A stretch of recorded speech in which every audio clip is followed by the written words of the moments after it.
Ramalan berakhirnya Pax Americana, senjakala sebuah hegemoni. Sejak berakhirnya Perang Dunia Kedua, dunia memasuki sebuah era yang sering disebut sebagai Pax Americana, sebuah periode relatif stabil di bawah dominasi global Amerika Serikat. Istilah ini merujuk pada kondisi di mana Amerika bukan hanya unggul secara militer, tetapi juga mendominasi ekonomi, teknologi, budaya, dan sistem keuangan internasional. Dolar menjadi mata uang cadangan dunia. Lembaga-lembaga seperti IMF dan Bank Dunia berdiri dengan pengaruh besar Washington, dan aliansi militer seperti NATO memperluas payung keamanan Amerika ke berbagai belahan dunia. Selama beberapa dekade, banyak yang percaya bahwa dominasi ini akan bertahan lama. Namun, memasuki abad ke-21, muncul pertanyaan besar, apakah Pax Americana sedang menuju akhir? Untuk memahami kemungkinan berakhirnya Pax Americana, kita perlu melihat bagaimana ia terbentuk. Setelah 1945, Eropa hancur, Jepang luluh lantak, dan Uni Soviet menjadi satu-satunya rival ideologis besar. Amerika muncul sebagai kekuatan ekonomi dan militer yang hampir tak tertandingi. Selama Perang Dingin, dunia memang terbelah antara Washington dan Moskow.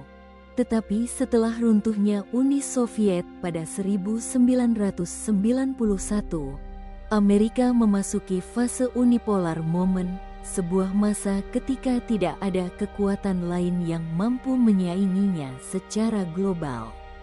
Intervensi militer, ekspansi NATO, dan globalisasi ekonomi yang dipimpin Barat memperkuat kesan bahwa abad ke-21 adalah abad Amerika. Namun sejarah menunjukkan bahwa tidak ada hegemoni yang abadi. Tanda-tanda pergeseran mulai terlihat ketika China bangkit dengan pertumbuhan ekonomi spektakuler selama 4 dekade terakhir.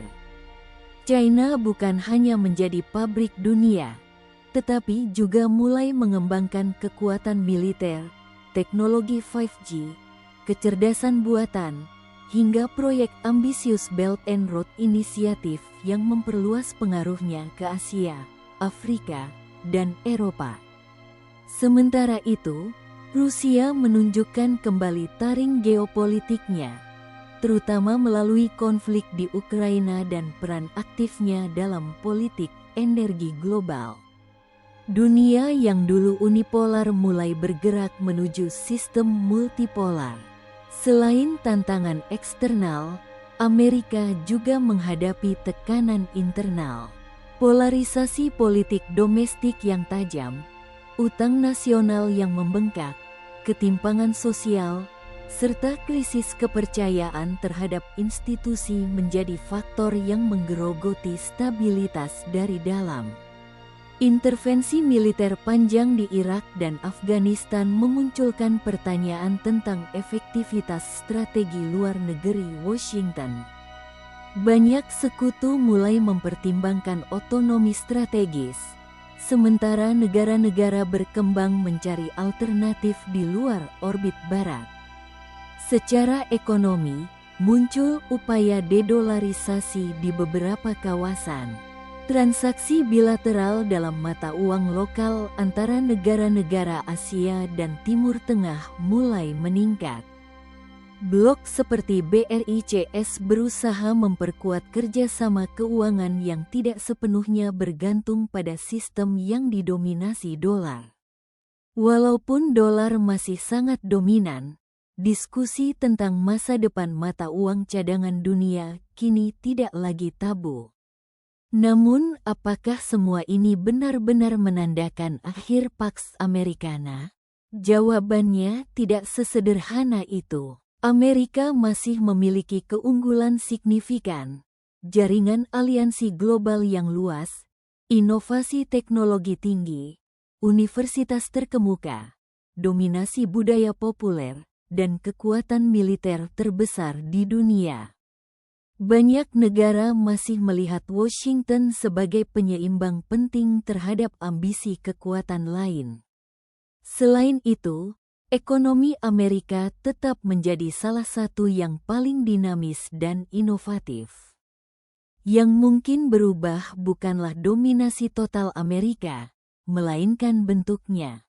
Dunia abad ke-21 tampaknya bergerak ke arah kompetisi strategis yang lebih kompleks, di mana tidak ada satu kekuatan yang sepenuhnya mengendalikan sistem internasional. Pax Americana mungkin tidak runtuh secara dramatis, tetapi bisa mengalami transformasi menjadi tatanan global yang lebih tersebar dan cair. Dalam sejarah, kita mengenal Pax Romana di bawah Kekaisaran Romawi dan Pax Britannica pada abad ke-19. Keduanya pada akhirnya meredup, bukan karena satu peristiwa tunggal, tetapi karena kombinasi tekanan eksternal dan kelemahan internal. Jika Pax Amerika suatu hari benar-benar berakhir, kemungkinan besar ia juga akan berakhir secara bertahap melalui pergeseran kekuatan ekonomi, perubahan teknologi, dan transformasi geopolitik yang berlangsung puluhan tahun. Pertanyaannya kini bukan sekadar apakah Pax Americana akan berakhir, tetapi bagaimana dunia mengelola transisi tersebut. Apakah pergeseran ini akan berlangsung damai melalui negosiasi dan keseimbangan baru? Ataukah dunia akan memasuki periode ketidakstabilan yang lebih besar? Sejarah memberi peringatan bahwa setiap perubahan hegemoni membawa risiko. Namun sejarah juga menunjukkan bahwa manusia selalu memiliki pilihan untuk belajar dan beradaptasi. Pax Americana mungkin sedang diuji, tetapi akhir dari satu era bukanlah akhir dari dunia, melainkan awal dari babak baru dalam sejarah peradaban global.